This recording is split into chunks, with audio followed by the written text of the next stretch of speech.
no tenemos un orden de acuerdo al libro, sino lo que tenemos es un orden de acuerdo a lo que aparece en el Código Procesal Civil. Cuando nosotros hablamos de, por ejemplo, bien, ya se está grabando la clase afortunadamente. Cuando nosotros hablamos, ¿no es cierto?, por ejemplo, de los procesos que existen, estamos revisando a partir del libro segundo para adelante todo el Código Procesal Civil, ¿no?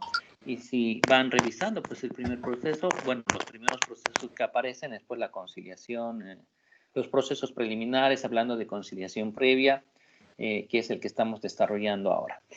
Bien. Ahora, también habíamos señalado, ¿no es cierto?, de que este tema de la conciliación es obligatoria solamente para los procesos ordinarios y que para el resto de los procesos, pues la conciliación previa es optativa.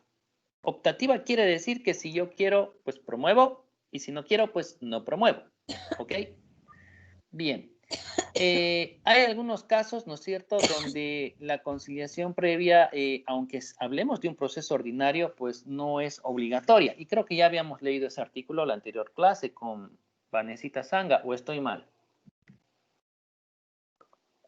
Sí, doctor. Hemos hablado de eso. Muy bien. Entonces, con todo eso, ya hemos terminado todo referente a la conciliación previa. El conciliador ya sabemos que puede ser abogado, ya sabemos que puede ser un sociólogo, que puede ser un psicólogo, un profesional del área social. Ya hemos visto que hay dos formas de acceder a la conciliación, mediante memorial dirigido al juez o directamente las partes que pidan esos formularios preimpresos. También hemos visto, ¿no es cierto?, que la conciliación es obligatoria solamente para los procesos ordinarios y también hemos visto los casos donde estamos exentos de promover la conciliación previa. Vamos con el siguiente proceso. El siguiente proceso se llama exención de costos y costas.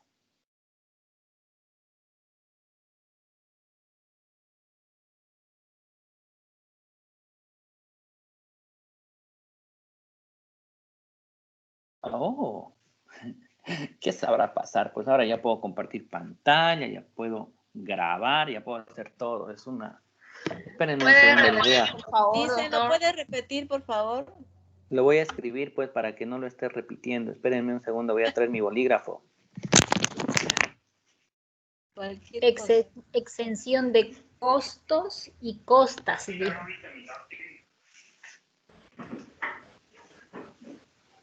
Gracias.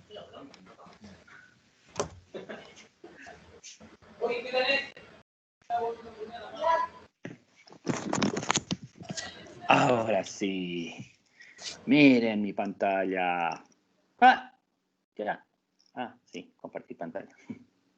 Me iba a infartar, pensé que no se podía. Me confirman, por favor, si todos pueden ver mi pantalla. En 3, 2, 1, acción.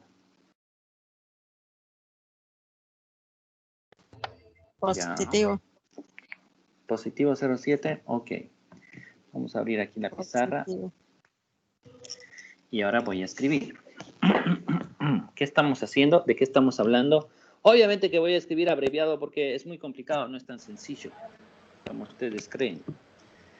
A ver, ya vamos a escribir delgadito. Estamos hablando de lo que es la clasificación, pero no me gusta ese color. Generalmente me gusta el rojo para títulos. Exención, doctor dijo exención de costos y costas. Un rosadito. Ya, está bien, rosadito. Clasificación de los nuevos procesos. Bueno, de procesos, ¿no? De acuerdo a lo que es el nuevo Código Procesal Civil. Muy bien, ya.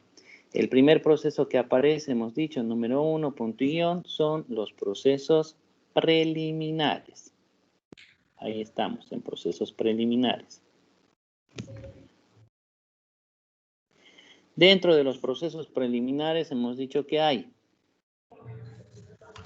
Conciliación previa.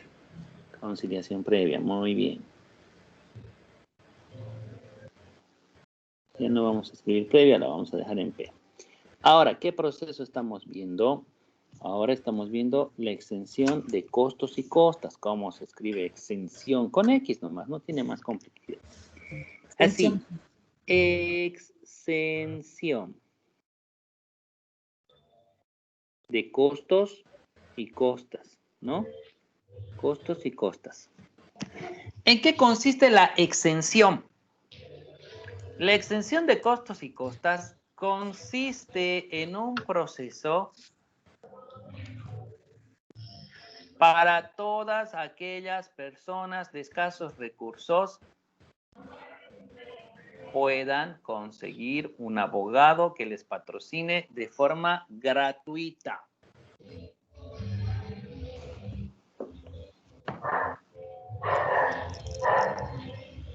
¿Para qué sirve el proceso de exención de costos y costas?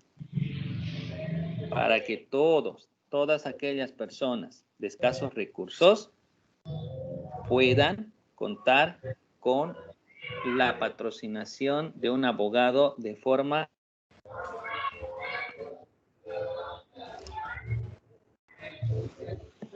Esto es parte, pues, del principio de economía, ¿no? Está con su micrófono encendido, apáguelo, por favor.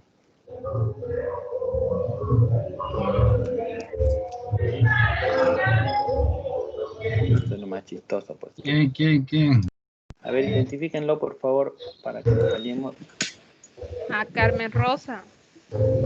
Carmen Rosa, apague su micrófono. Yo voy a silenciar a todos.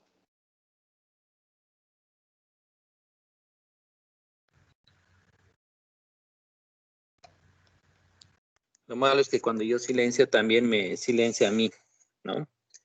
Entonces tengo que tener cuidado de no quedar silenciado. Ya, ahora, No, doctor, no se da eso. Yo le pongo silencio. El micrófono y lo sigue escuchando usted. Sí, tengo que hacer un montón de cosas, chicos. Pero bueno, esperen un rato. A ver.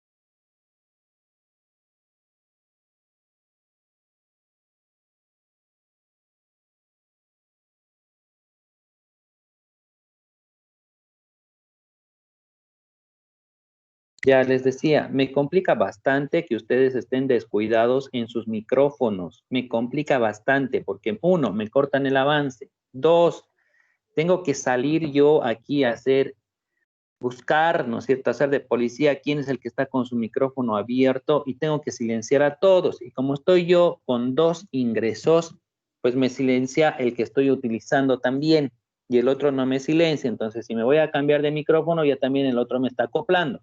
Entonces, tengo que salirme de la pizarra que estoy utilizando para cerrar el otro micrófono. ¿Me entienden? Entonces, ustedes tienen que ser más cuidadosos en su micrófono, por favor.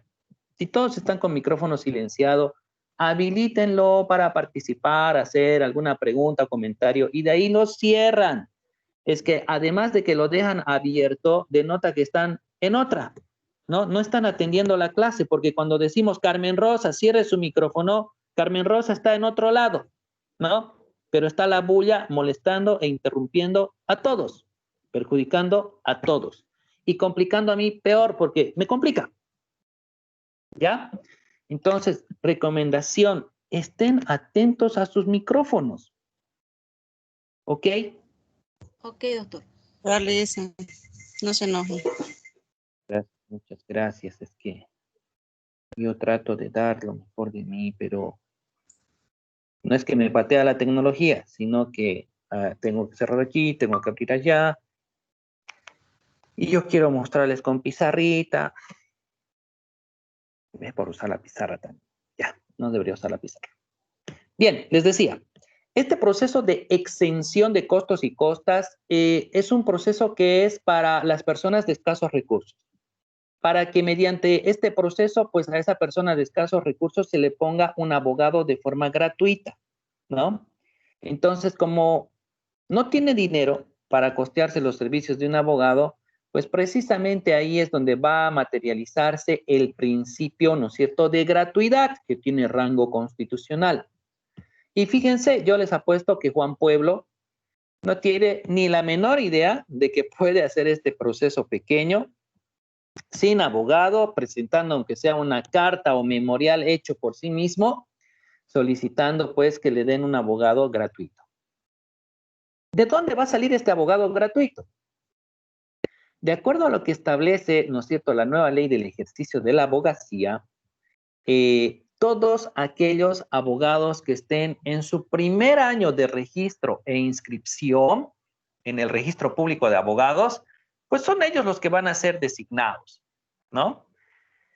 Ahora, por supuesto que hay excepciones, ¿no? Porque de repente designan a un abogado que no está en ejercicio, no solamente se ha titulado, se ha inscrito, pero no está ejerciendo. O de repente designan a un abogado que es funcionario público. No va a ir pues a patrocinar ese proceso de forma gratuita, peor si es funcionario público. O de repente es un abogado que trabaja en una empresa privada, no está en ejercicio libre. Entonces, uno de los principales requisitos será pues que el abogado esté en ejercicio libre para que lo puedan designar. Hasta ahora, chicos, de más de ¿cuántos años? Desde el 2013 a la fecha, he conocido un solo caso. Un alumno me dijo, doctor, a mí me han designado como abogado defensor de oficio mediante este proceso, ¿no? Ahora, en el antiguo código esto se llamaba beneficio de gratuidad. Un nombre más sencillo, ¿no? Que se entiende, artículo 79. No sé por qué le han venido a cambiar el nombre. Ahora se llama exención de costos y costas, pese a que el lenguaje de los códigos pues está en lenguaje supuestamente simple, sencillo, no técnico, para que Juan Pueblo lo pueda entender y comprender. Pero bueno, así está.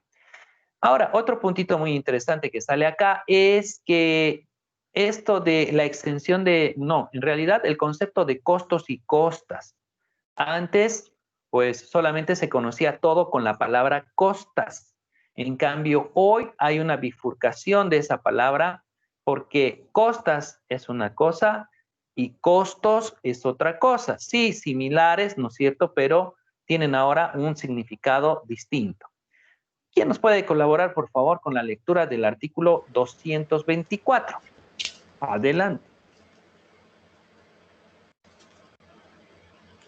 Artículo 224. Alcance de las costas y costos. Las costas comprenden todos los gastos necesarios y justificados efectuados por la parte victoriosa, tales como tasas y derechos judiciales, honorarios de peritos, depositarios, martilleros, publicaciones y otros valores legalmente establecidos. 2. Parágrafo 2. Los costos comprenden los honorarios de abogado y los derechos del mandatario. Muy bien, perfecto. Entonces, si ustedes han escuchado con atención, cuando nosotros hablamos de costas es todo lo que gastamos en un proceso, ¿no? Ya no hay muchos gastos, sí, efectivamente no hay papel sellado, no hay carátula, papeleta de citaciones y notificaciones, no hay timbres, pero hay todavía algunas cosas que sí se cobra, por ejemplo, la cuantía. Ya saben ustedes qué es la cuantía cuando hemos hablado, ¿no es cierto?, de las partes del memorial de demanda, lo hemos explicado. También publicaciones en el periódico, pues obviamente te van a dar factura, ¿no? Bueno, si tú lo solicitas, porque igual lo hacen sin factura. Entonces, eso también te van a devolver. Se supone que la persona que gana el proceso es al que le tienen que devolver, pues, esas costas. En un proceso simple, por supuesto, ¿no? ¿Qué es un proceso simple? Donde uno solo demanda y el otro solamente contesta en forma negativa. Es un proceso simple. A ver, por ejemplo, que yo demande, por ejemplo, en un proceso ejecutivo el pago y el cumplimiento, ¿no? Cuando yo demando pago o cumplimiento, no, es un proceso simple porque en realidad, ¿qué puede ocurrir en ese proceso? Uno, demostrar en sentencia, qué sé yo, pues mi pretensión y ganar, ¿no? ganar el proceso. O definitivamente de que exista algún problema y el proceso sea declarado improbado. Si yo gano el proceso, pues me devuelven mis costas. Si yo no gano el proceso, pues pago costas a la parte contraria. Se les devuelve a la parte contraria. Ahora, ¿qué pasa en un proceso doble? Cuando hablamos de un proceso doble, pregunto.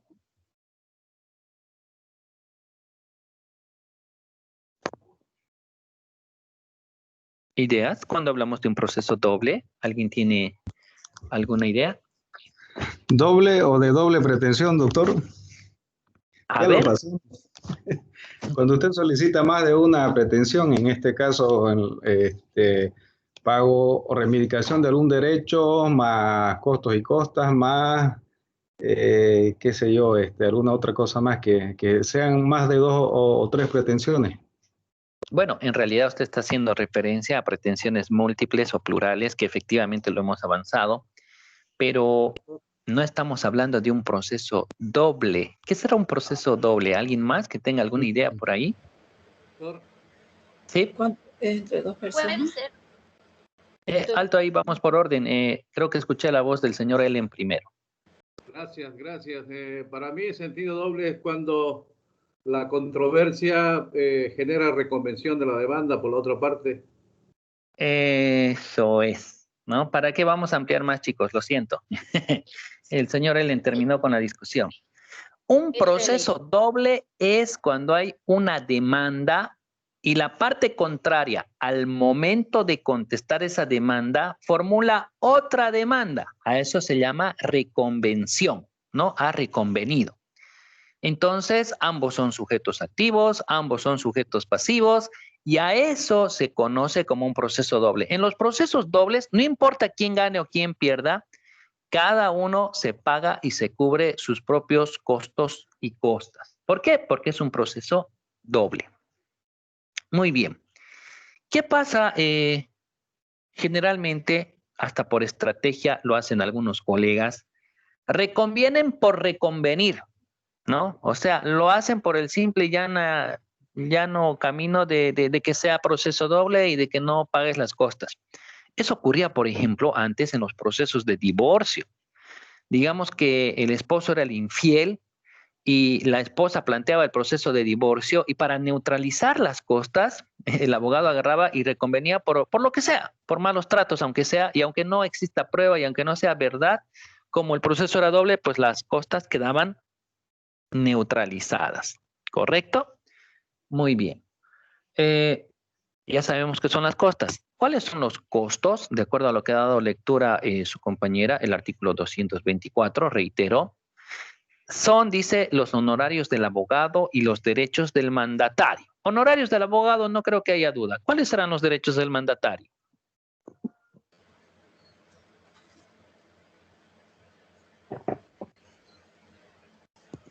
¿Alguna idea o nada? ¿La demanda? ¿Lo que está solicitando sobre la demanda? No, sí, es un poco complicado esto, ¿no? En realidad estamos hablando de lo que sería un apoderado, ¿no? Por eso habla del contrato de mandato, los derechos del mandatario. Ejemplo, un proceso de divorcio, de acuerdo a lo que establece el arancel mínimo, cuesta 5,000 bolivianos, ¿no? Ahora, cuando el abogado, además de abogado, va a ser apoderado, tiene derecho a cobrar un 50% adicional de lo que ya establece el arancel. O sea que si yo voy a ser abogado y apoderado, tendrían que pagarme en total 7,500 bolivianos por concepto de costos. Muy bien. ¿Por qué se habrá separado esto de costas y costos? Yo presumo, y alguna vez me confirmó algún secretario que estaba ahí en la maestría, que a veces el juez en algunas resoluciones sí te va a condenar al pago de costas, mas no así al pago de costos, ¿no?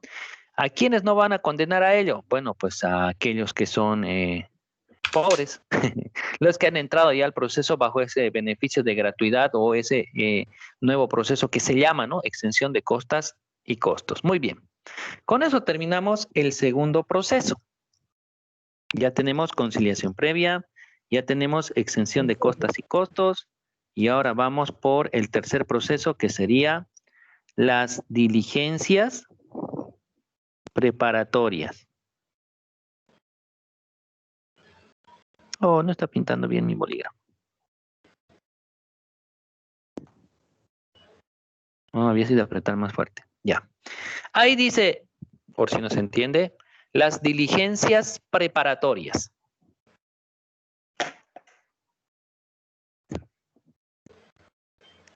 ¿Qué son las diligencias preparatorias? Bueno, estas diligencias preparatorias tienen muchas funciones.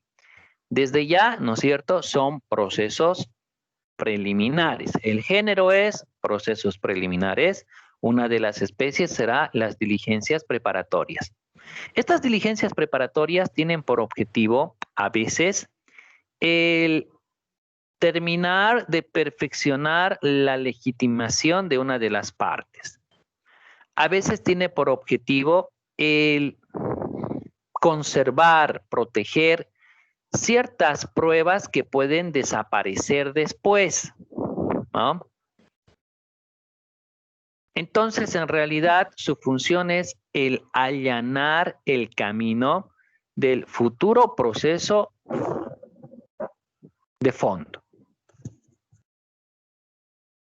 Por si quieren hacer seguimiento en el Código Procesal Civil, van a encontrar que las diligencias preparatorias se encuentran en el artículo 306 del numeral 1 al 7.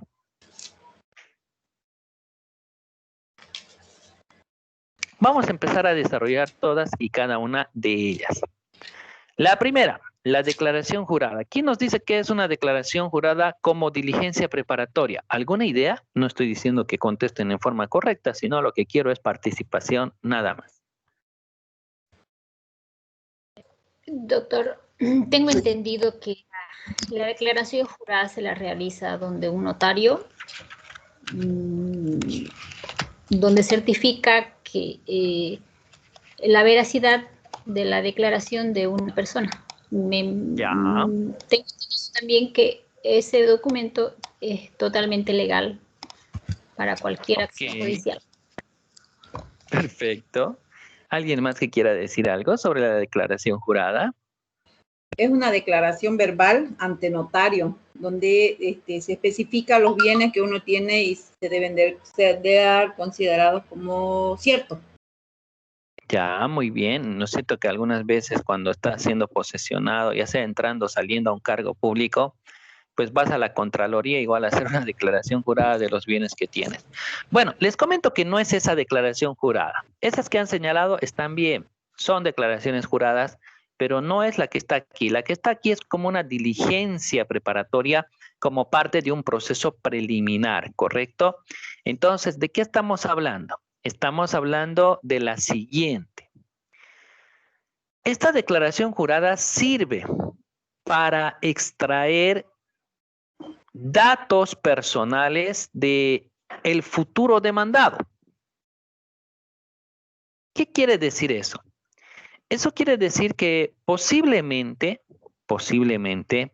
yo tenga una controversia con mi vecino y yo solamente sé que mi vecino se llama, no sé, pues, Halsen, Weasley o algo así, ¿no es cierto? Y además no sé ni cómo se escribe.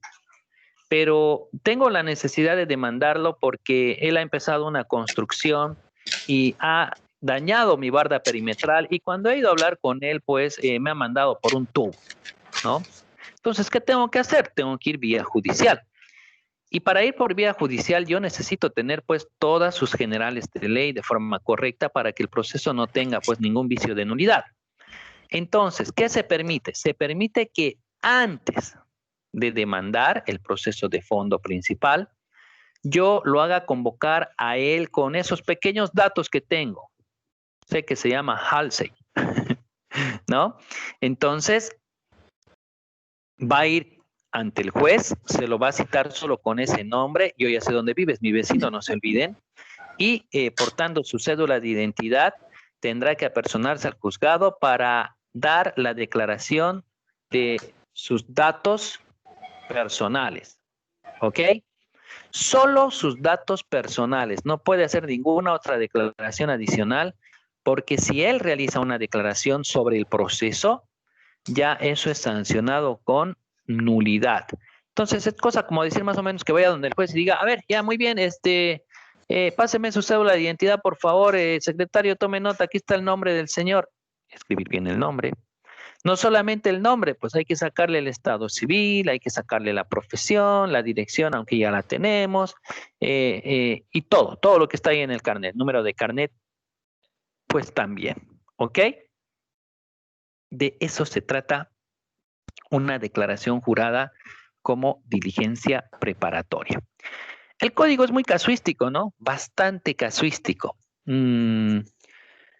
No sé, pues, echa la ley, echa la trampa, hay que tener imaginación. Yo alguna vez saqué datos de una persona y conseguí el celular y le digo, ¿no? Me fui a una cabina telefónica e hice la llamada y dije, ¿cómo está? Buenas tardes, le estamos llamando de Entel Móvil. Le comento que vamos a lanzar la guía telefónica de celulares y queríamos confirmar su nombre completo y su cédula de identidad, ¿no? Y ahí nomás la persona siempre caía, te decía el nombre completo, la cédula de identidad, y con eso ya teníamos pues para la demanda, ¿no? O no sé, pues se me ocurre también mandar a una señorita de buena presencia que vaya a tocar la puerta con su gorrita de famosa o de paseña, lo que sea, y que le lleve productos a título de degustación, ¿no? Entonces, como le va a dejar ahí sus 2 kilitos de arroz, o 4 o 8 kilos de arroz, o sus 3 o 5 latas de cerveza, un favorcito, por favor, su nombre completo, sus datos, porque mi jefe seguramente se va a contactar con usted, porque necesitan pues ellos acreditar que yo estoy regalando esto y que no me lo estoy tirando o que no le estoy vendiendo, ¿no? Entonces, gustosos con tal de recibir el producto, pues te van a decir todo lo que necesitas saber.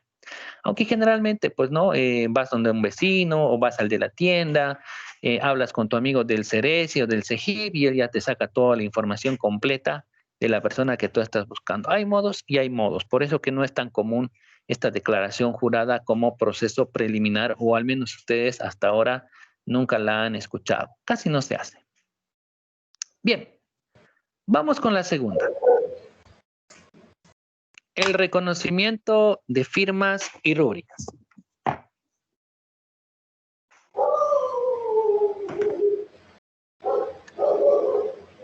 Maten al perro, por favor.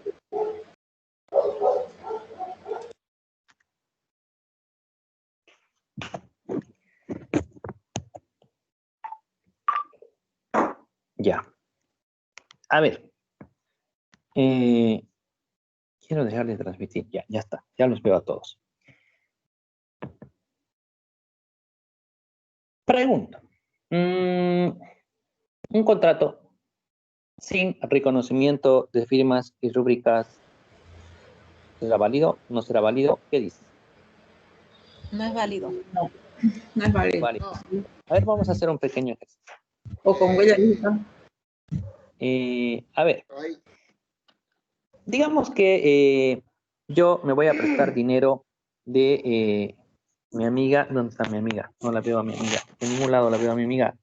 ¿Dónde está, Vanessa? Sanga, ¿dónde anda? Necesito que me preste dinero. Ah, ya la vi. Ya está. Bien, entonces mi amiga Vanesita y yo, grandes amigos desde la infancia, pues resulta que me va a prestar $5,000, ¿no? Fíjense, vamos a ir donde un abogado. El abogado se llama, a ver quién va a ser nuestro abogado. Ya, el del nombre es difícil. Halsey. Halsey es nuestro abogado. Entonces llegamos a la oficina de Halsey y le queremos decir, por favor, háganos un contratito de préstamo de dinero. ¿Qué cosas quiere preguntar, doctor Halsey?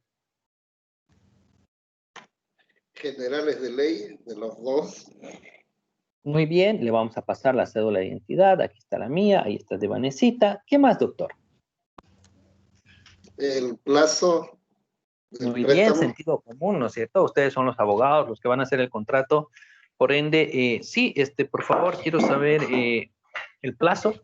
Me va a prestar para 3 meses, ¿no? ¿Qué más? La tasa de interés que no deba contraponerse al interés legal. El tema del interés, perfecto, muy bien, al 3%, no sobrepasa. ¿Alguna otra pregunta más, doctor? ¿Y el interés, con qué periodicidad la va a pagar? ¿Cada mes o al final? Mensual. Mensual, ya. ¿Algo más que quiera saber, doctor? Garantía.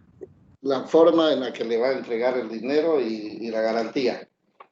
Muy bien, excelente, ¿no? Ahí está el tema de la garantía y la entrega del dinero, bueno, ahí está. La garantía, bueno, le comento que vamos a, yo le voy a garantizar con un vehículo.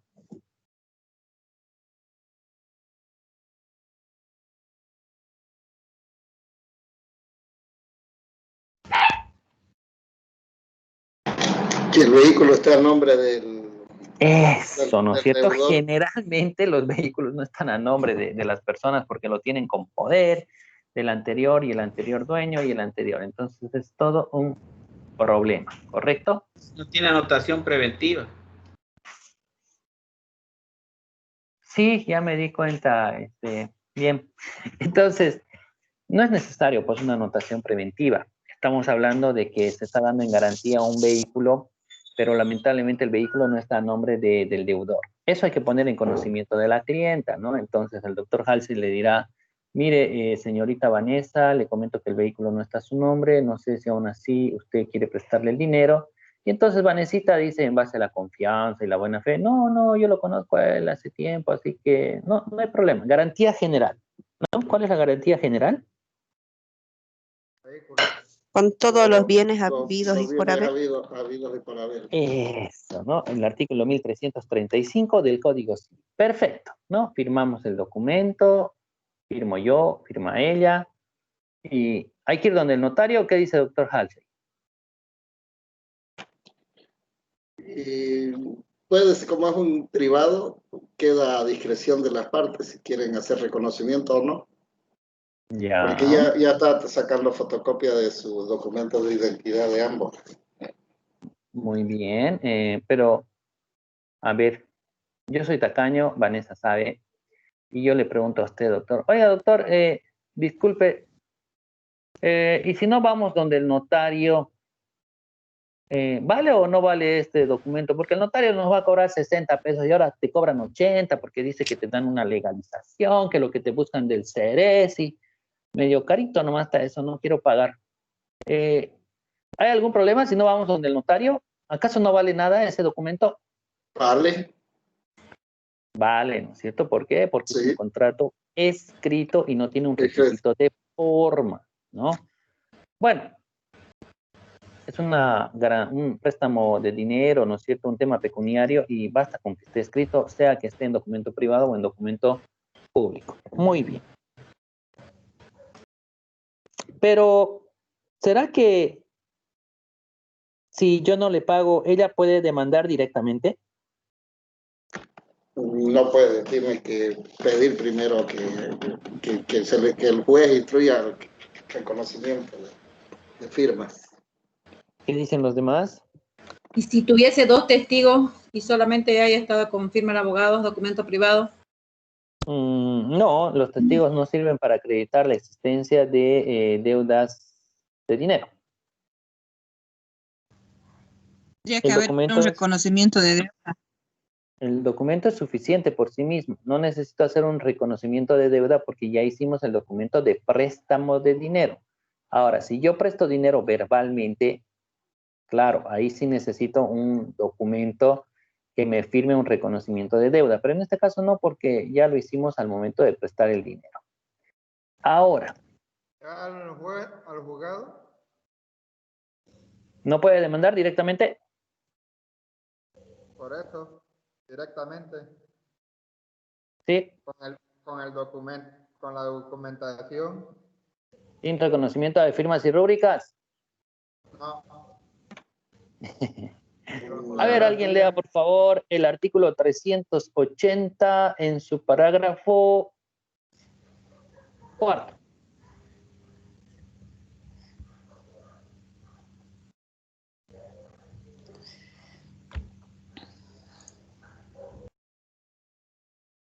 ¿Quién va a leer? ¿Leo? Sí, por favor. Cuando no exista diligencia judicial de reconocimiento de firmas y rúbricas en forma previa a la demanda ejecutiva, se intimará al deudor por el total de lo debido e intereses dentro del tercero día, bajo apercibimiento de costas y costos. Sin embargo, esta intimación no será necesaria en los casos que leyes especializadas así lo dispongan. Ok, perfecto.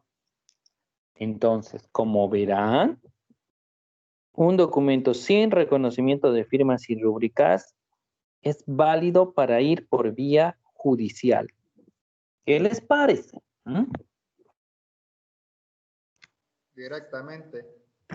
Directamente, con la gran diferencia de que el juez, por ejemplo, no va a sacar pues una sentencia inicial, sino que lo que va a hacer el juez es sacar en realidad una intimación al viejo estilo del proceso ejecutivo, ¿no? Así se hacía antes el proceso ejecutivo. Tú presentabas una demanda y el juez intimaba, ¿no? Intimaba a la otra parte para que ésta pague a tercero día. Muy bien. Doctor, una pregunta. Si usted lo vende el auto, muere la garantía, ¿qué pasa? Bueno, no se olviden que el auto no ha sido dado en garantía porque no estaba a su nombre, a mi nombre, como propietario, titular y deudor. Pero si yo logro vender el auto y esto estaba inscrito en tránsito, pues no hay ningún problema. El que está comprando va a tener que asumir el pago de la deuda si es que yo no pago, porque si no le van a rematar el vehículo, ¿no? Ahora, si el vehículo desaparece o es robado, destruido, se quema o se arde, no importa, lo que ha desaparecido es la garantía, no la obligación, ¿no? La deuda sigue, persiste y hay que pagarla. Ahora, si no hay más bienes, bueno, está medio complicado, ¿no? Porque el que nada tiene, pues nada debe. Pero por lo demás, la deuda pues no desaparece, ha desaparecido la garantía. Hay que tener cuidado con precisar algunos puntos. Como verán, entonces, es una verdadera novedad esto de que el proceso vaya aún con un documento sin reconocimiento de firmas y rúbricas, y lo van a ver también en materia familiar. En materia familiar, por ejemplo, cuando hablamos de un proceso de resolución inmediata que se llama aprobación o determinación de asistencia familiar, van a encontrar que esto también va sin reconocimiento de firmas y rúbricas. ¿Sí? ¿Hay alguna pregunta por ahí? En ese caso se hace homologar ese documento que se haya hecho con un abogado, ¿no? En el caso de familia, en el caso de las pensiones, por ejemplo, hayan hecho un documento privado con un abogado y, digamos, está incumpliendo, digamos, ¿no? Que tenía que pagar pensiones, está incumpliendo, entonces ese documento se hace homologar, pues es otro proceso, doctor. Sí, bueno, lamentablemente la mayoría de los abogados desconocen ya los nuevos procesos familiares porque eso de homologación como tal ya no existe. No existe el proceso de homologación. Ahora es un proceso de resolución inmediata que se llama aprobación de asistencia familiar, ¿no? Lamentablemente todos andan perdidos, abogados andan perdidos, jueces andan perdidos, así que algunos insisten con la figura de la homologación, pero esta no existe. Doctor, ¿y cuál es la diferencia? ¿No es el mismo trámite y el mismo resultado entre homologación y aprobación de asistencia familiar? Claro, no sé. Fíjese usted, la diferencia está en los medios. El fin es el mismo, pero los medios varían. No sé por qué no puedo yo pensar en otro ejemplo distinto. A ver, lo que quiero es que usted me venda su auto. Entonces, o le ofrezco un buen precio, usted lo ofrece al mercado, hay una competencia limpia y yo logro comprar el vehículo. O voy y la presiono a usted, la amenazo y igual logro comprar el vehículo. O sea, el fin es el mismo, pero los medios varían, ¿no? Entonces, ¿de qué se trata esto? De que vamos formalizando un poquito los procesos familiares. ¿no? Ahora existe un procedimiento distinto al proceso civil o al procedimiento civil. Lo que quiere decir que nosotros tenemos que adecuarnos pues a lo que establece la norma, no estar con esa práctica judicial o esa costumbre de plantea homologación y ya está. Usted revise en el Código de las Familias y el proceso familiar, el proceso de resolución inmediata de aprobación o determinación de asistencia familiar y va a ver que la figura es distinta, ¿no? Entonces, ¿qué tenemos que hacer? Ir con propiedad, activar el proceso que dice la norma y no estar ignorando la norma por desconocimiento o ignorancia, ¿no? Eso es distinto. Ya tenemos un nuevo código, hay que aplicarlo, hay que hacer como ahí establece pues los pasos a seguir, ¿no? El fin es el mismo, pero tenemos un procedimiento ya formal para ello. No solamente es presentar homologación, traslado a la otra parte, pronúnciese y se homologa. No. Pero no se acostumbran, pues no conocen. El tema es que no conocen. Bien, no sé si hay alguna otra pregunta. De herencia, ¿no? ¿Qué dice Andy? La deuda se tramite de heredero, ¿no?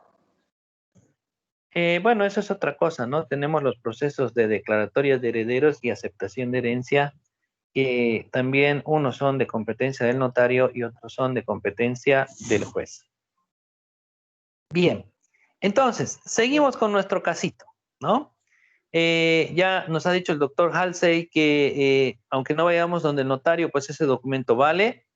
Lo mejor que pueden hacer como ustedes como abogados es siempre recomendar la firma del reconocimiento de firmas y rúbricas, el reconocimiento de firmas y rúbricas, ¿ya?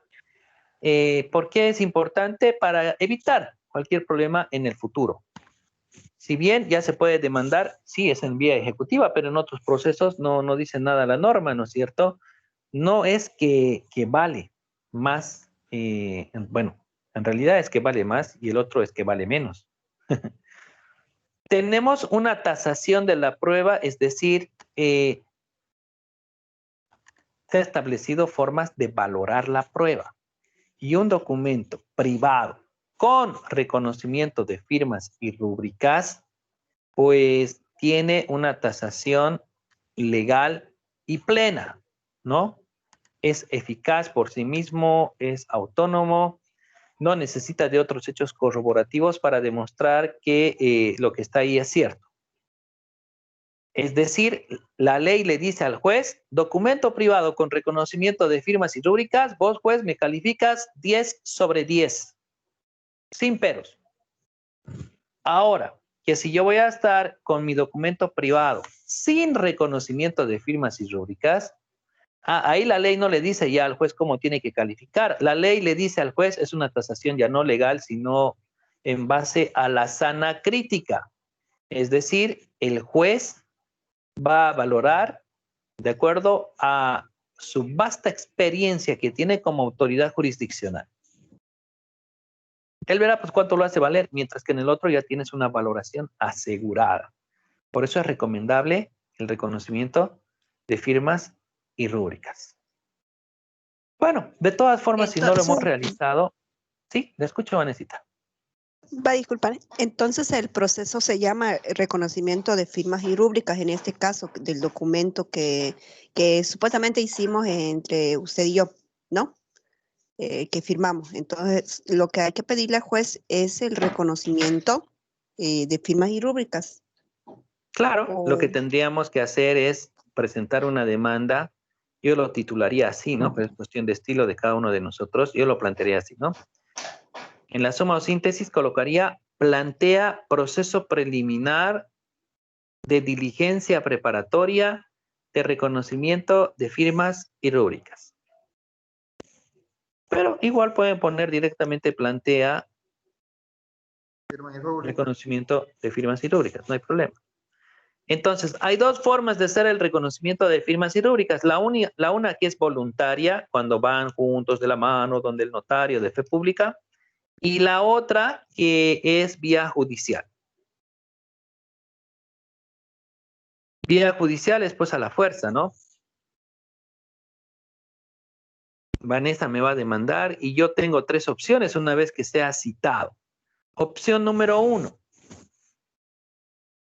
Recibo esa citación y puedo decir lo siguiente. A mí, ¿qué me va a mandar un juez? ¡No voy!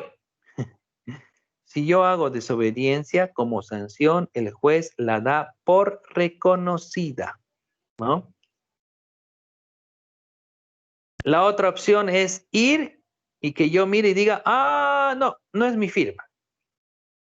Imagínense, yo negando mi firma, ¿no? Eso va a provocar a la intervención de un perito, un examen grafológico, seguramente el mayor Cristian Sánchez va a ser designado por el director departamental de la FELC y bueno, pues son gastos.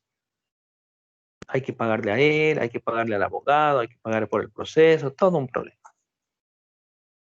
Y la otra es que la persona vaya y diga, sí, es mi firma, y ya está, ¿no? Con eso termina ese proceso y tu documento está listo para ir al proceso principal de fondo. Doctor, una pregunta. Claro.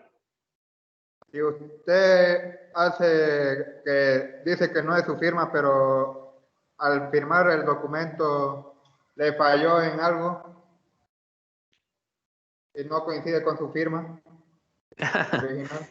Bien, es buena la pregunta, es pertinente a raíz de que el consejo sano que yo les doy, que si no van a reconocer en firmas y rúbricas algún documento, de repente porque es un documento simulado y el notario no lo reconoce, pongan la firma, al lado de la firma la huellita dactilar, ¿no? Hagan poner la huellita dactilar. O sea, no creo que la persona sea tan sinvergüenza de decir, esa no es mi firma, estando ahí su dedo, ¿no? Y si esa no es tu firma, a ver, explícanos por favor, ¿qué hace ahí tu huella dactilar? Eso va a dar la posibilidad de que no se niegue.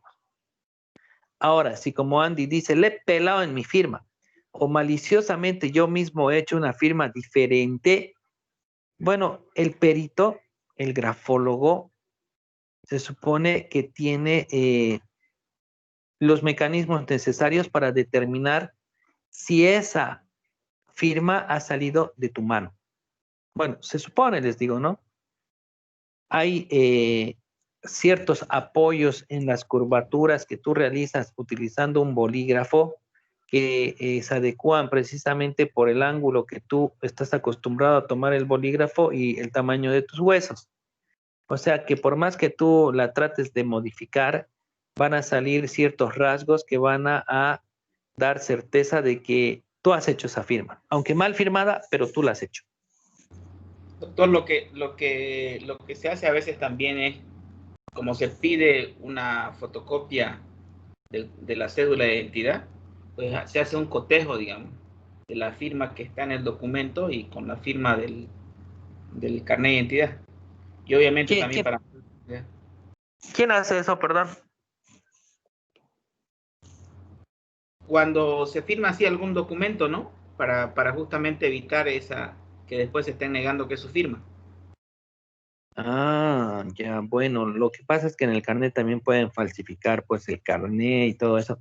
Porque el perito para hacer el examen, obvio que va a ver todas sus tarjetas prontuariadas, les van a pedir documentos de la fecha, anteriores, posteriores a la firma del contrato, para ver cómo ustedes han estado firmando habitualmente, ¿no?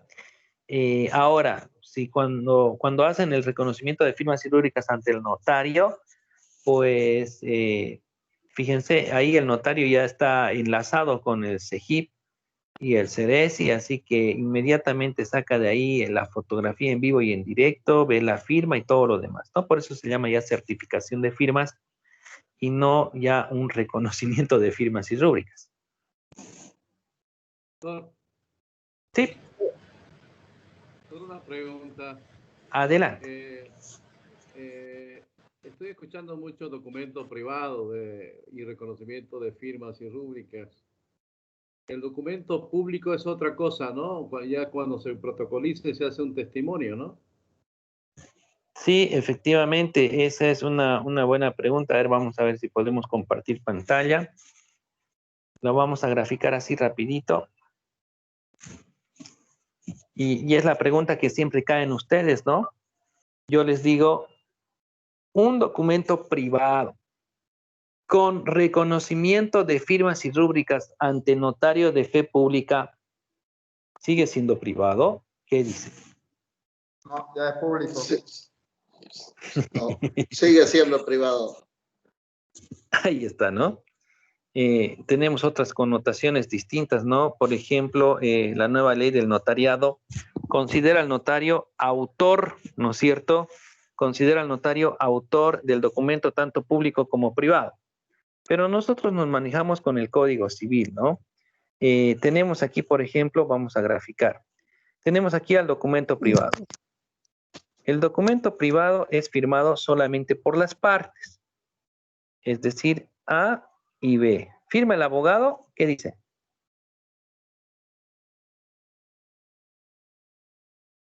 Sí. Firma. ¿Y si no firma, no sirve? Ah, eso quería preguntarle. Si no firma y aún así el prestamista puede ingresarlo a un juez. Sirve. Fíjense, por ejemplo, antes los notarios, ¿qué hacían? No faltaba el cliente tacaño por ahí que agarraba y se descargaba de internet el contrato, y cuando iba donde el notario le decía, no tiene firma de abogado, señor. ¿Y qué hacía el cliente tacaño? Bueno, finalmente buscaba un abogado para que le ponga la firma, ¿no? Y entran a tu oficina y te preguntan, ¿no? Doctor, tengo aquí un documento, ¿será que me lo puede firmar? ¿Cuánto vale la firma? ¿Cuánto vale la firma? Sí. Hay de todo, doctor, hasta por 40 pesos firman. Qué barbaridad. Luis Fernando Inchausti, ¿qué dice usted?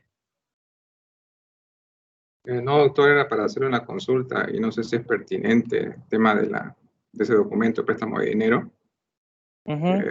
El tema este de como alguna vez digo que la prueba tiene calidad de números apertus, de alguna forma se puede también presentar si es que ha habido un poco de viveza, digamos, de la persona que le ha prestado el dinero y le ha dicho de alguna forma que le haga los depósitos al banco de los intereses. Entonces, eso también se podría arrimar, se podría juntar como una prueba para ver que sí existe esa relación contractual préstamo de dinero. Nada más quería hacerle ese comentario. Muy bien, interesante. Pero no sé si serviría para un proceso ejecutivo, tal vez un proceso ordinario, ¿no? Bien, entonces, ¿cuánto vale la firma? ¿Se puede firmar acaso memoriales hechos por otras personas, contratos hechos por otras personas que no seas tú el autor y redactor como abogado? No, señor. Claro que no se puede, pero se tiene que hacer porque hay que pagar el alquiler, hay que vestirse, hay que mantener a la familia, así que al cliente directamente por los cuernos. Mire, señor cliente, la firma le cuesta 100 bolivianos. Pero, ojo, todavía no sé si lo voy a firmar porque tengo que leer qué hizo usted, ¿no? Entonces, fíjense, directo. Si le sirve bien y si no, póngale nomás su firma. Bueno, dependerá pero, pues dónde están. Estoy apurado, por favor, tomen unos 500 pesos y fírmelo nomás. No, Depende, como les digo, problema, ¿no? te lo aseguro. En qué nivel están y dónde los están buscando. Si están empezando y los buscan ahí por la calle, bueno, será 100 pesos. Si tienen su oficina en el penthouse del edificio Millennium, claro, pues van a cobrar seguramente $100 o más, ¿no? Muy bien. La firma del abogado no es un requisito indispensable. ¿Por qué? Porque estamos hablando de un documento privado. ¿Qué tiene que ver ahí el abogado? Nada, ¿no? Tenemos documentos domésticos, pues los recibos, ¿no es cierto? Entonces, técnicamente no es un requisito indispensable la firma del abogado. Este documento privado se lleva donde el notario. ¿Qué va a hacer el notario? Va a reconocer en firmas y rúbricas, ahora se llama certificación de firmas. Le va a poner un formulario y va a acreditar ahí la identidad y la firma de las personas. Con esto cumplimos todo lo que establece el artículo 1297 del Código Procesal Civil. ¿Quién va a leer?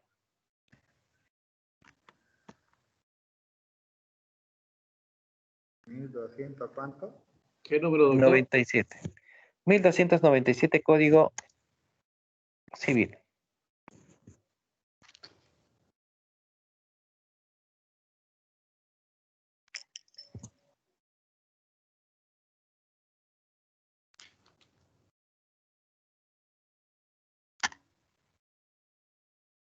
¿Yo, doctor? Adelante. Ya. Artículo 1297. Eficacia del documento privado reconocido. El documento privado reconocido por la persona a quien se opone o declarado por la ley como reconocido hace entre los otorgantes y sus herederos y causavientes la misma fe que un documento público respecto a la verdad de sus declaraciones. Muy bien, perfecto. Lo que quiere decir que un documento privado reconocido en firmas y rúbricas ante notario de fe pública sigue siendo un documento privado, solamente que tiene la misma fuerza y eficacia probatoria que un documento público, nada más.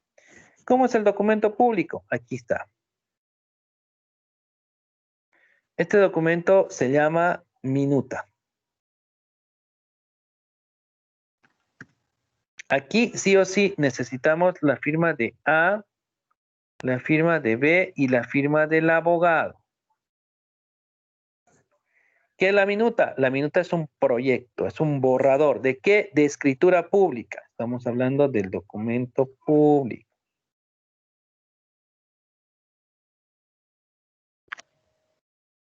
Muy bien. Una vez que está listo la minuta, ¿qué vamos a hacer? Vamos a llevar donde el notario. ¿Qué va a hacer el notario?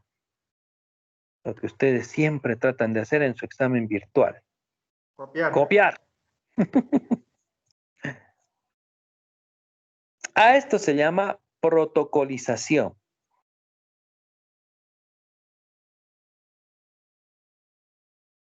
¿Qué es protocolizar? Decíamos, es copiar. ¿Qué va a hacer el notario? Bueno, el notario va a poner su propio encabezado y todo eso, ¿no? En la ciudad de Santa Cruz, ahora están, ante mí, notario de fe pública, se hicieron presente, bla, bla, bla, bla, ¿no? Y transcribimos la siguiente minuta y empieza a copiar ahí la minuta. Y luego va a terminar igual con su propio formato para culminar. Muy bien. Hasta ahí ya es un documento público, pero no es el que se llevan las partes. Eso se va a quedar en los libros del notario. ¿Qué se van a llevar las partes? ¿Qué cosa? ¿Un testimonio? Muy bien, el testimonio, ¿no? ¿Qué es el testimonio? La copia de la copia de la copia, ¿no? Es un documento que acredita que el otro documento está pues ahí, en los libros del notario. Esto solamente firma el notario, nadie más. El anterior firma A y firma B, no el abogado. Que cuando este documento se pierde, se extravía, se lo comen los ratones, desaparece, pedimos un segundo testimonio, hoy denominado un segundo traslado. Esto está en base a lo que establece el artículo 1287 del Código Civil. ¿Quién va a leer?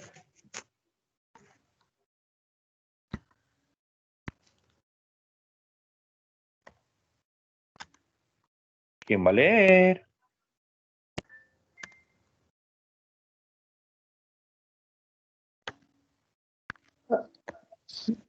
Artículo 1287. Concepto.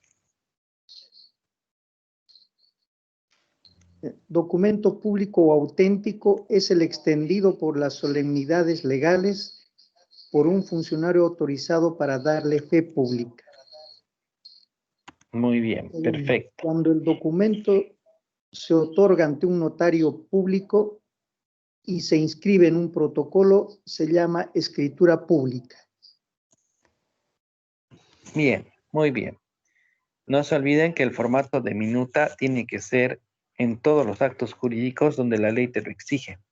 Por ejemplo, los que están en el artículo 491 del Código Civil.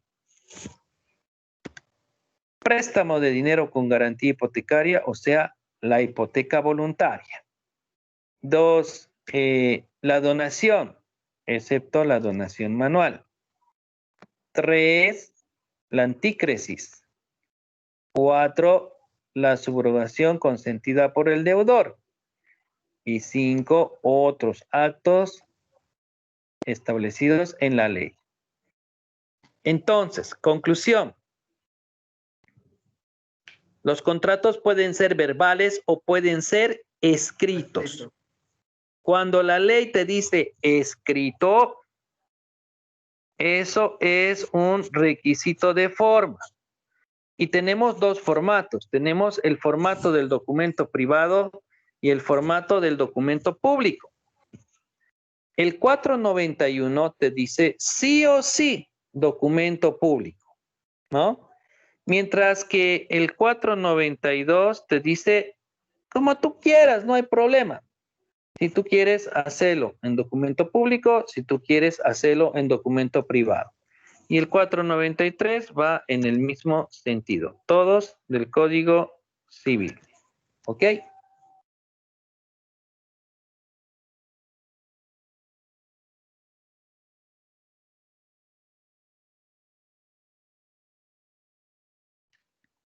Tengo un 6%.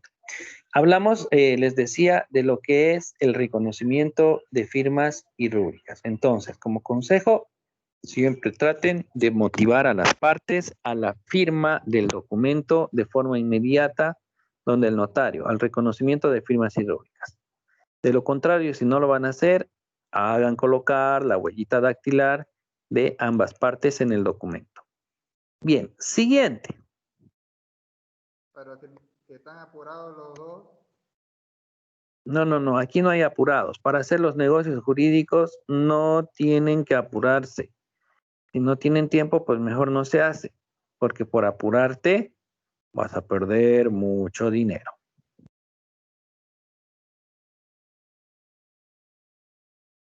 Bien, el siguiente proceso. Ya hemos visto declaración jurada, ya hemos visto reconocimiento de firmas y rúbricas. Ahora nos toca ver la exhibición.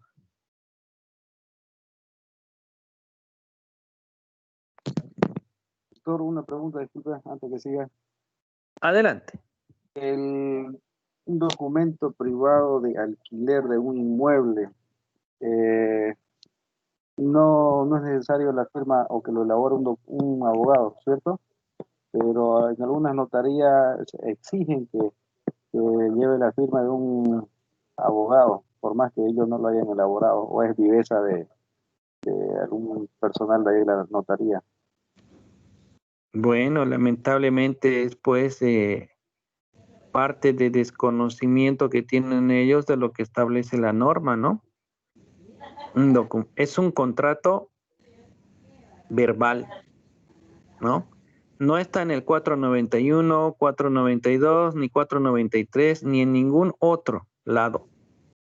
Lo que quiere decir que si usted quiere hacer su contrato de forma verbal, o si usted quiere lo hace en documento privado, y el documento privado no tiene requisito de firma de abogado, ¿no?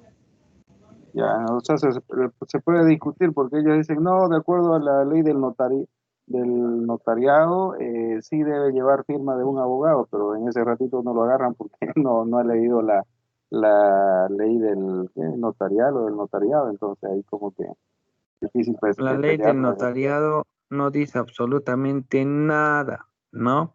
Por eso es importante que ustedes no se dejen sorprender. Y por último, disculpe, doctorita, ¿en qué artículo está eso? Para que lo revise y ya está. A ver si les dicen el artículo, ¿no? Por eso les digo, es tema de que el notario, el antiguo notario, con la ley del notariado de 1858, no sabía pensar, no cumplía la norma. mientras que el nuevo notario está con la nueva ley 603 y su decreto reglamentario, ya sabe que las cosas son pues total y completamente distintas, ¿no? Bajo el entendido de que, por ejemplo, ellos ya no hacen reconocimiento de firmas y rúbricas de un documento que es simulado. ¿Cuál era el ejercicio? Yo compro un vehículo, el vehículo vale $20,000. ¿Qué hacemos? Hacemos la minuta con un precio ficticio en bolivianos para que yo pague poco y hacemos el contradocumento del precio real para que no exista ninguna sorpresa más adelante, ¿no es cierto? Que me estén tratando de atacar el contrato por un precio irrisorio o por lesión en el precio, qué sé yo, ¿no? Ahora, caramba, no sé si alguien está en la sala de espera. José Humberto Mojica, ¿qué habrá hecho? Se debe salir. No se necesita actualmente la firma de un abogado para eso, ¿no? Y claro, con esta nueva ley les decía, los notarios ya están siendo más finitos en la aplicación de la norma, porque ¿qué hacían ellos? La minuta aquí y el contradocumento allá, la notaría del frente, váyase. Entonces, ¿cómo era posible que un notario que hace una función para el Estado de dar fe de los actos que se están realizando, ¿no es cierto? ¿Cómo es posible que ese notario esté dando fe de un acto de defraudación de impuestos? Porque es una evasión, ¿no? Entonces ya no reconocen por eso esos documentos, tampoco los simulados, tampoco los ilícitos. También hacen valer ya el tema del poder, ¿no es cierto? El poder, el código de tránsito, bueno, en su decreto reglamentario en realidad, pues establece la caducidad a los 90 días, ¿no? Y aquí el poder lo podían usar después de 1 o 2 años y daban curso. En cambio, hoy ya son más cuidadosos en ese sentido. Bien, vamos con el siguiente. Decíamos, exhibición.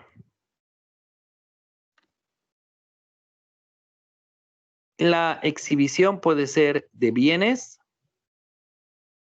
La exhibición puede ser de documentos. La exhibición puede ser de un testamento.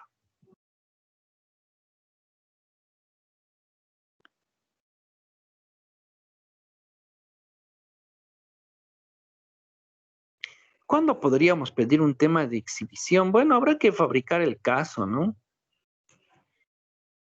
No sé, de repente estamos nosotros en un condominio y los administradores pues no nos muestran nada. Cómo está, cómo va, cómo se maneja. Y en el último mes, por ejemplo, nos han incrementado, por decir algo, las expensas en un 100%. Vilma, no sé si quiere hacer alguna pregunta. Se quedó con la mano levantada ahí.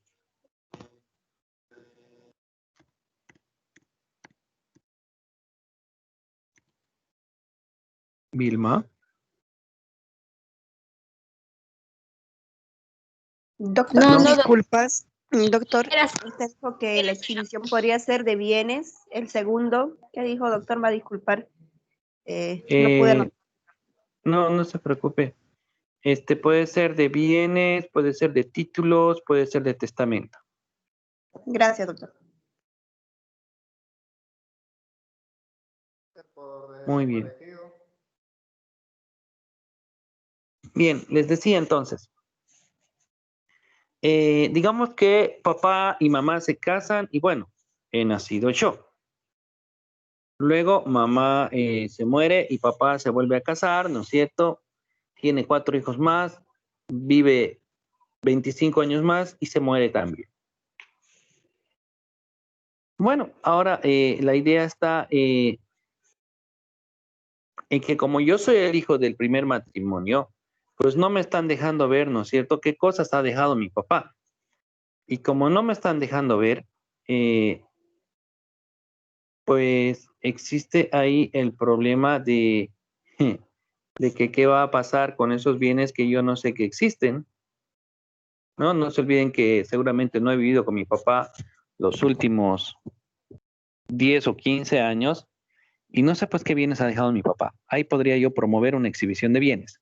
Cuando hablamos con el tema de los condominios decíamos podemos pedir una exhibición de documentos. ¿no? ¿Qué pagos han hecho?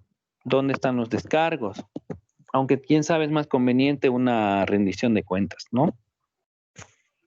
Entonces, dependerá el caso para que ustedes puedan estar promoviendo ya sea la exhibición de bienes, ya sea la exhibición de documentos o quién sabe la exhibición de un testamento que está ahí, ¿no es cierto? Un testamento cerrado y que ha dejado pues con algún beneficio para mi persona. Vamos con el siguiente. Se llama nombramiento de un defensor. Sí, lo escucho.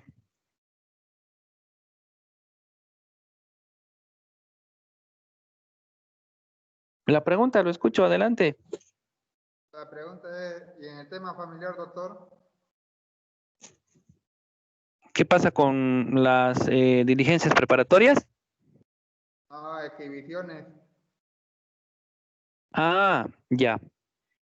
Bueno, comentarle que no existe en el Código de las Familias y el proceso familiar, pues procesos preliminares, que es lo que estamos viendo. De todas formas, también comentarles que ya hay un estudiante que está haciendo su tesis en ese sentido, ¿no? La necesidad de implementar diligencias preparatorias en el nuevo Código de las Familias y el proceso familiar. Entonces, ya no se les ocurra pues hacer ese tema de tesis. Ya está avanzadito nomás. Doctor, otra pregunta, mil disculpas. Adelante. En este caso de la exhibición, ¿en qué artículo lo podemos encontrar, doctor? Yo estoy revisando ahorita el código. Pero léamelo, pues no sea malita. Artículo 306, parágrafo primero, numeral 3. Ya. Código Procesal Civil.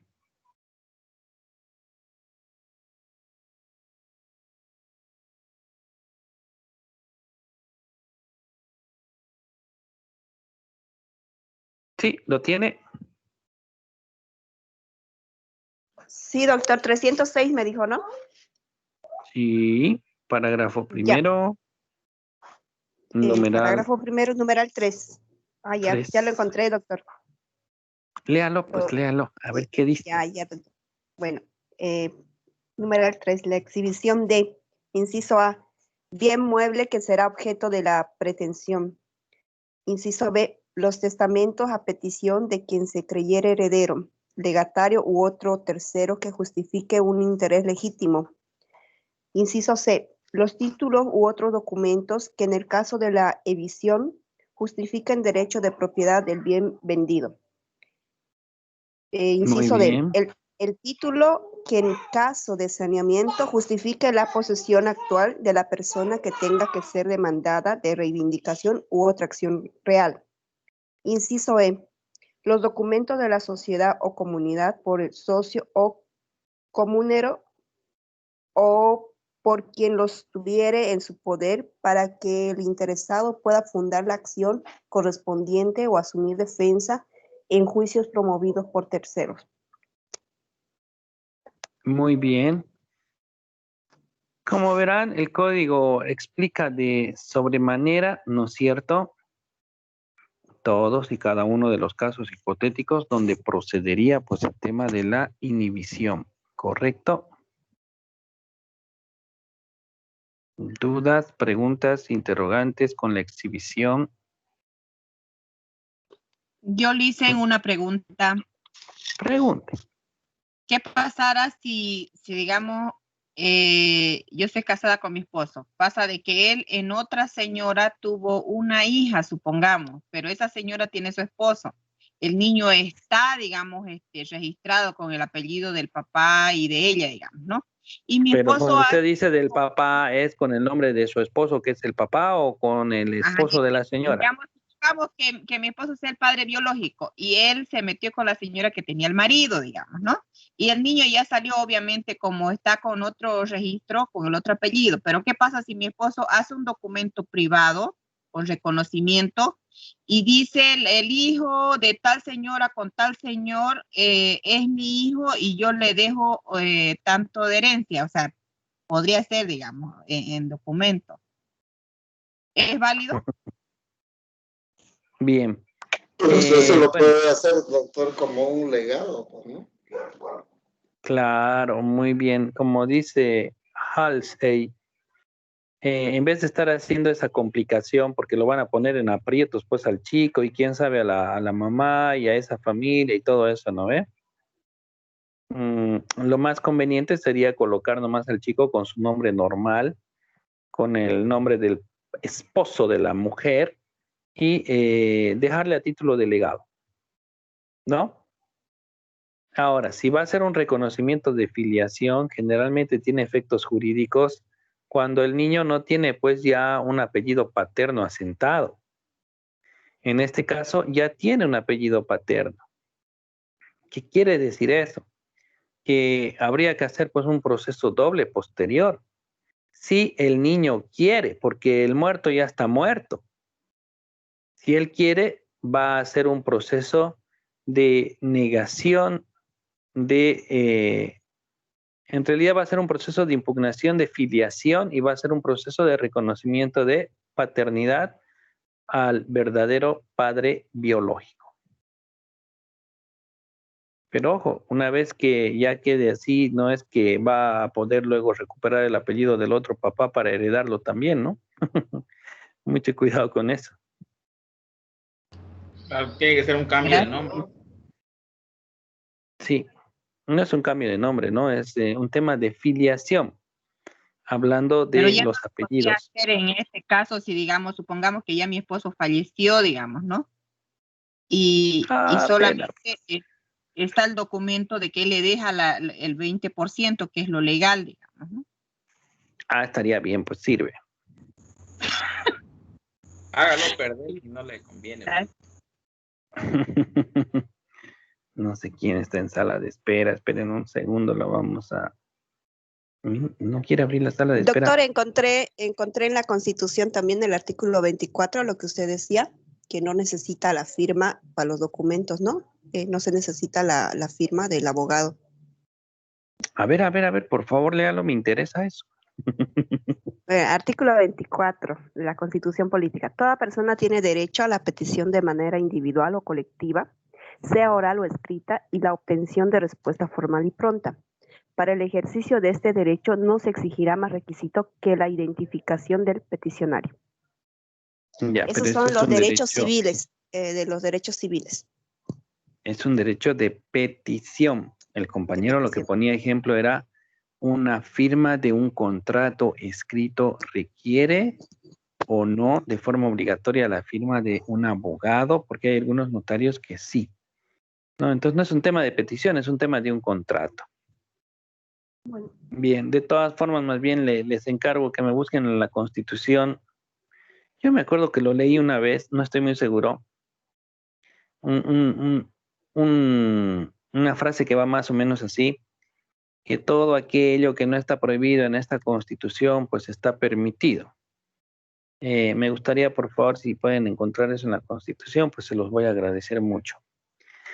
Bien, algo que va en ese sentido. No les estoy diciendo que está exactamente en esas palabras. Bien, seguimos.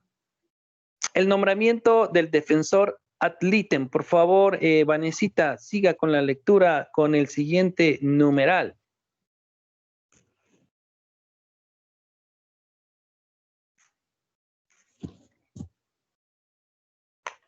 ¿307?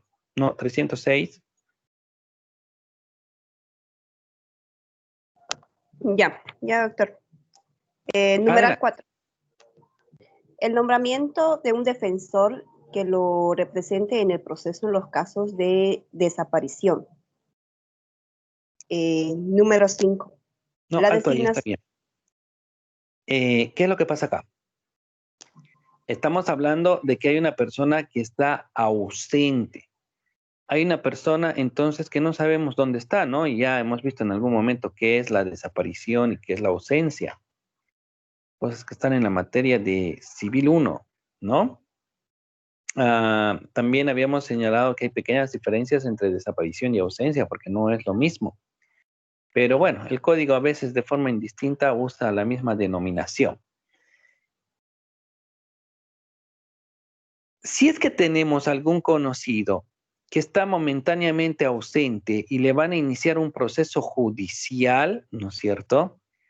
Bueno, hay que solicitar que se lo designe un defensor de oficio, un defensor ad litem, se llama, ¿no? Ad litem significa provisional o para fines de ese proceso.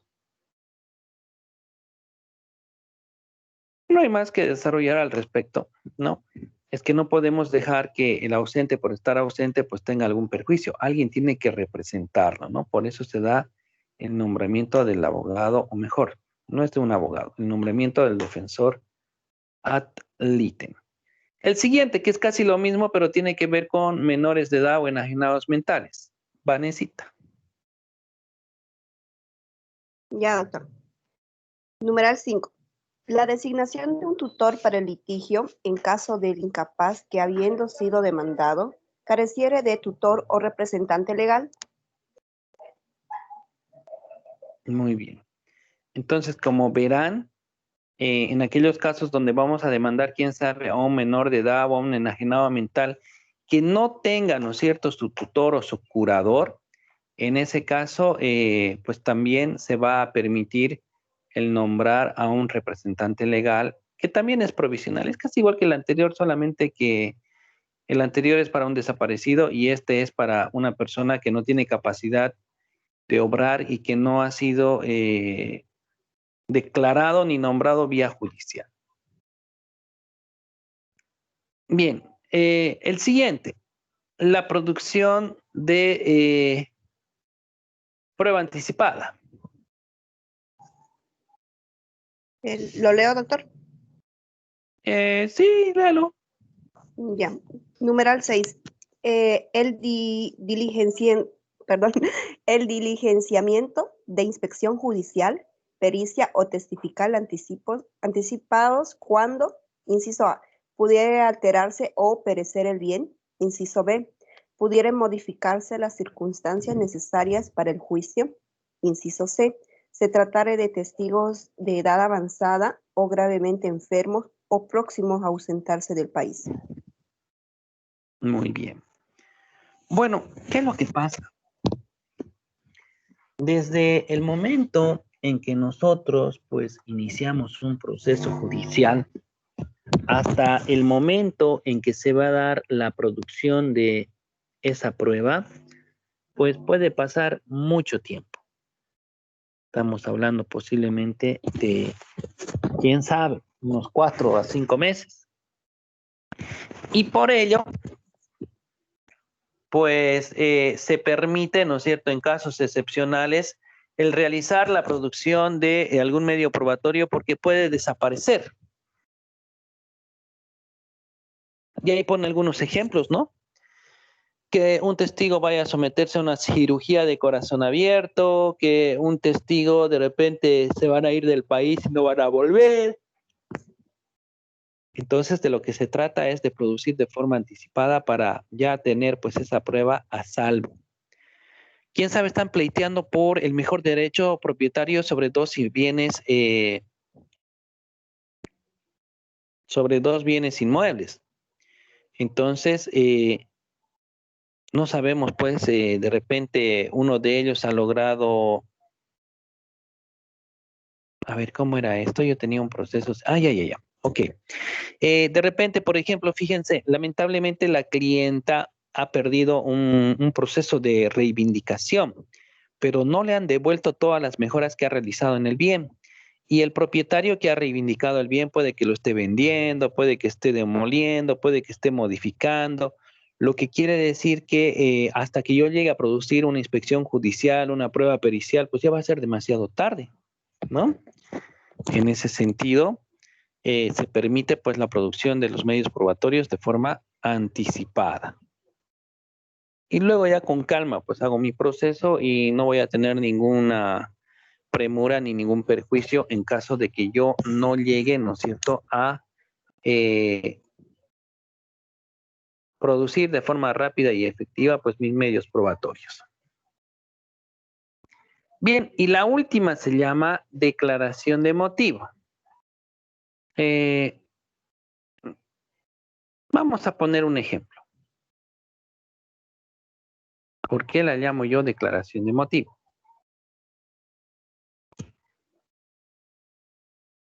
A ver, digamos que yo tengo una casa acá que he comprado en Santa Cruz de la Sierra y lamentablemente por cuestiones de suma urgencia y de salud tengo que irme a Estados Unidos con mi esposa porque le han detectado una rara enfermedad. Nos hemos ido tan rápido que no hemos tenido tiempo de dejar la casa pues con algún familiar o en alquiler o algo. Además nuestras cosas están ahí adentro, ¿cómo vamos a dar en alquiler? Y no pensé yo ni ella que íbamos a demorar tanto. Bueno, finalmente pues volvemos después de como si nada, unos 5 años. Y cuando volvemos, resulta que en esa, mi casa, nuestra casa, existe otra persona, ¿no? Y sale un tal Edlar Delan Halsey, ¿no es cierto? Con el cual no podemos pues ni hablar ni entablar conversación alguna porque como lo verán el tipo es pues un salvaje, ¿no? Es un bruto. Y cuando yo le he dicho, oiga, ¿usted qué hace en mi casa? Poco más me ha corrido con una pistola, ¿no? Entonces yo no sé qué demandar. Yo soy el propietario, sé que ahí está Edlar Delan Halsey, pero no sé qué voy a demandar. ¿Qué hago? Voy a promover esta diligencia preparatoria que se llama declaración de motivo. Está bien que a mí no me haga caso, pero al llamado de un juez, ¿ustedes creen que no va a hacer caso? Además que tiene características de emplazamiento. Eso quiere decir que si él no va voluntariamente con el uso de la fuerza pública, pues lo vamos a hacer ir.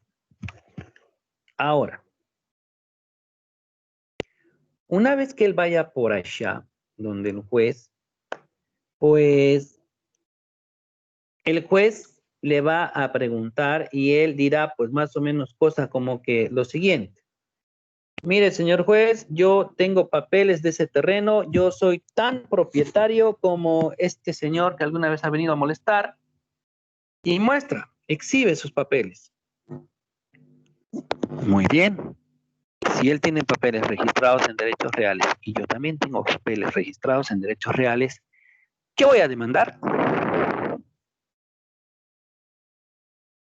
Mejor derecho propietario. Muy bien, excelente, ¿no? Ya sé que tengo que hacer una demanda de mejor derecho propietario. ¿Y qué tal si el señor Halsey dice, ¿sabe qué pasa, señor juez? Que en esa casa se entraban mucho los maleantes, entonces la junta vecinal ha determinado pues que yo vivo en esa casa para que esté habitada y paren un poco pues la ola de delincuencia que provocaba tener esa casa vacía. Entonces, ¿quién lo puso ahí? La junta vecinal. Entonces, ¿qué es él? ¿Qué voy a demandar?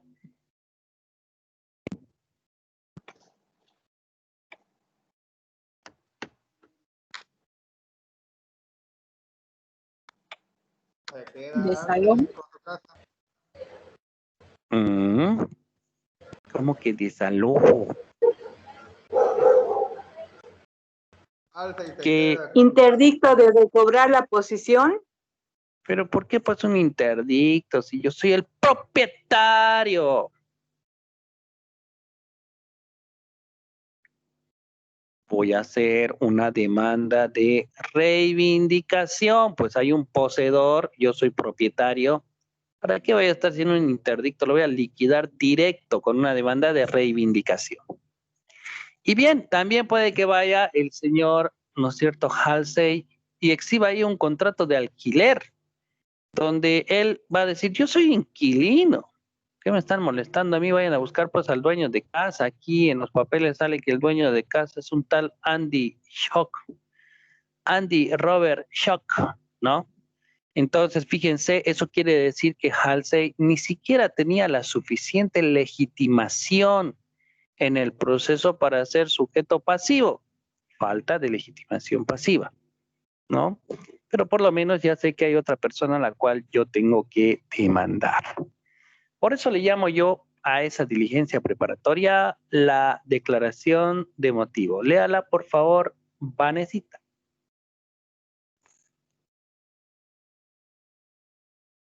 Ya, doctor. Numeral 7. La citación de quien hubiere de ser demandado por reivindicación u otra acción, para que le fuere necesario conocer el carácter en virtud del cual ocupa el bien objeto del juicio a promoverse y exprese a título lo tiene. ¿A qué título lo tiene? ¿A qué título lo tiene? Sí. ¿Sigo? Sí, si sigue. Ya, bueno, todo esto era del parágrafo primero, ¿no? Y aquí está el parágrafo segundo para concluir el artículo.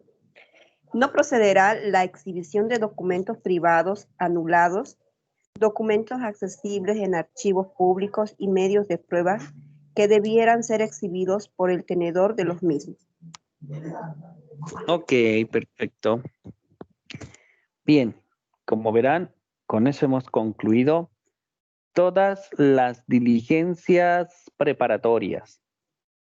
Al parecer, las diligencias preparatorias estarían en un sistema de números apertus, porque hay otras que no están mencionadas y que también se las tramita como diligencias preparatorias. Eso lo vamos a ver después. Ya tenemos los procesos preliminares. Ahora vamos con los procesos cautelares. Número 2, procesos cautelares.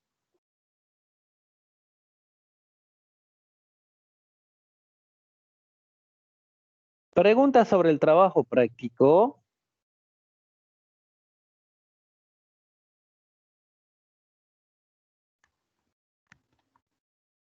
No, nada. Sí, Licen, un poquitito. Sí, dicen está difícil. ¿Acaso no se ha vencido ya el plazo? Un modelo de demanda, No, dice. todavía no. Dicen No se ha vencido todavía. Realmente no, el plazo. ¿Qué tienen que hacer? memorial de medidas cautelares. Mañana ¿Y por qué no lo hacen, pues? Ahí. El lunes ves. ¿Un modelito tiene, doctor? Manden un modelo, Licen. Busquen, pues, investiguen. De eso se trata la tarea. Dice, hasta no sale. Ni modo. Investiguen. No hay de otra. Ay. Ya pues Licen, ¿cuánto lo Para apreciamos? comprarle uno. Sufran. Memorial de todos menos de medidas cautelares. Oh, pobrecitos. Sigan buscando. Bien. ¿Cómo Vamos son con los de procesos cautelares? cautelares. ¿Qué vamos a decir de los procesos cautelares? Los procesos cautelares tienen por finalidad el poner a buen recaudo parte del patrimonio del futuro demandado. A ver, repito para los que están apuntando.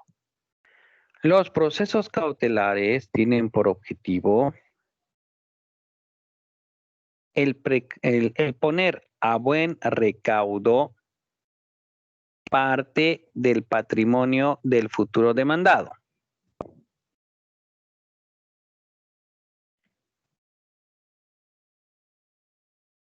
Esto con la finalidad de poder materializar una posible sentencia favorable.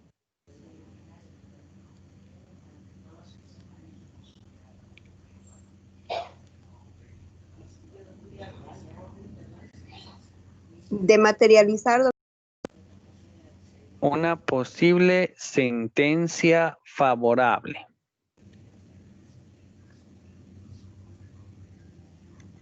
A ver, ¿de qué trata esto? No nos olvidemos que en materia civil nuestra responsabilidad es netamente de carácter objetivo, objeto, cosa, bien, patrimonio. O sea que nuestra responsabilidad es de carácter patrimonial. Cuando nosotros vamos a un proceso judicial tenemos que garantizar dos cosas. Bueno, uno, lograr una sentencia favorable. Y dos, que esa sentencia pueda materializarse.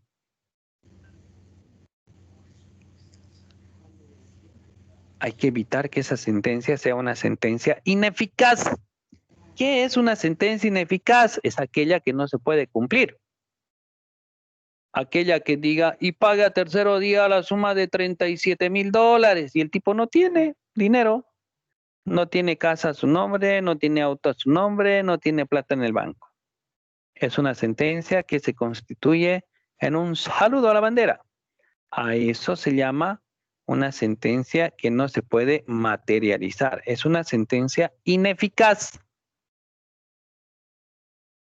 Por eso es que nosotros como abogados tenemos que garantizar en lo posible guardar bienes pues, del demandado. ¿Cómo lo vamos a hacer? Con la aplicación de una medida cautelar o precautoria.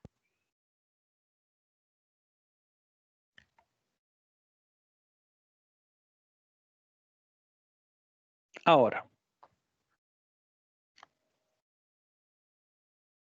clases. ¿Qué clases de medidas cautelares existen?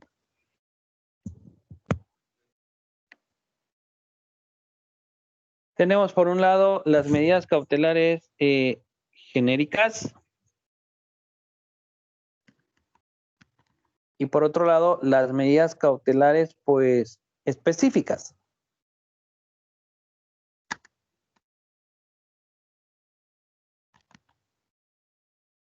Las genéricas son todas aquellas que no están descritas, desarrolladas, contenidas en la norma, no están.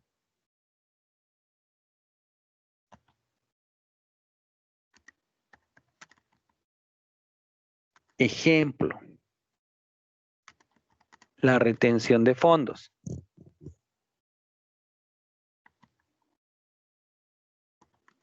Ejemplo, el congelamiento de cuentas.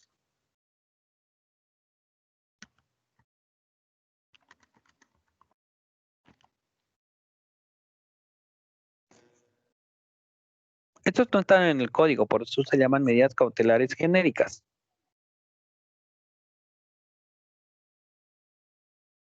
Bien, por otro lado tenemos las medidas cautelares pues específicas,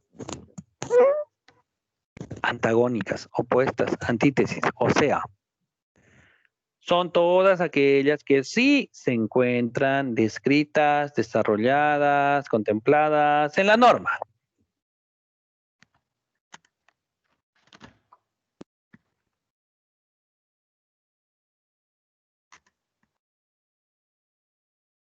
¿Cuáles son? Las vamos a enumerar. Estas están en el artículo 325 y siguientes. La anotación preventiva, el embargo preventivo, el secuestro, la inhibición de bienes, la intervención judicial y la prohibición de innovar y de contratar.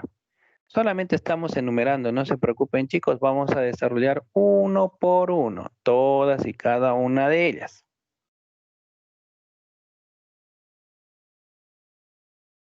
¿Qué artículo dijo, doctor? Están a partir del artículo 325 y siguientes. Código Procesal Civil. Sí. Aunque ustedes digan a veces, ¿no? Esa pregunta será impertinente. Pasa que algunas cosas no están en el Código Procesal Civil, están en el Código Civil, como por ejemplo la valoración que existe para la prueba documental, ¿no? ¿Dónde está? En el Código Procesal Civil. Perdón, en el Código Civil. Bien. Ok. Hora, tiempo. No quiero sacudirlos más, chicos. No les he dado receso. Vamos a quedar exactamente acá. La lista ya ha sido descargada de la aplicación, así que no se preocupen. No sé si hay alguna duda, pregunta, interrogante al respecto. Modelito, pues, listo. Sí, doctor, la tarea, doctor, eso estamos toditos. Bueno, no sé si toditos, pero creo la mayoría. Sigan investigando. Sí, doctor, sigan un modelito no da, investigando. por favor. Solo hay actos cautelares. Nos No amanecemos, hay. pero lo hacemos, doctor. No hay ningún modelo. Busquen en la doctrina cuáles son los requisitos y pónganlos en ese memorial. O sea, Estamos en un caso hipotético donde yo no voy a presentar la demanda todavía. Lo primero que voy a hacer es pedir la aplicación de una medida cautelar o precautoria, ¿ya? Entonces, ¿qué formato de memorial voy a utilizar? El formato de un memorial de demanda. ¿A qué juez lo voy a presentar? Al de turno, pues si es el primer memorial que estoy haciendo, ¿no? Entonces, ¿dónde está su modelo? Ahí. Artículo 110, doctor. Código Procesal Civil, modelo de demanda que hemos hecho conmigo, ¿no? Doctor. Sí. Tengo entendido que para las medidas cautelares, en el caso de que yo quiera la anotación preventiva de un inmueble, por ejemplo, ¿no? Estoy pidiendo que me anote preventivamente para garantizar el pago de una deuda que me debe, pero tengo que dar ahí los datos del inmueble y registro, tal vez registro rápido para pedir con esa prueba. Ya. Sí, doctor. ¿Es así? Y eso ese trámite se lo hace sin que sepa el propietario, ¿no? Exacto. Porque en caso contrario, si el propietario se entera, lo vende al rato y antes que le anoten, ¿no?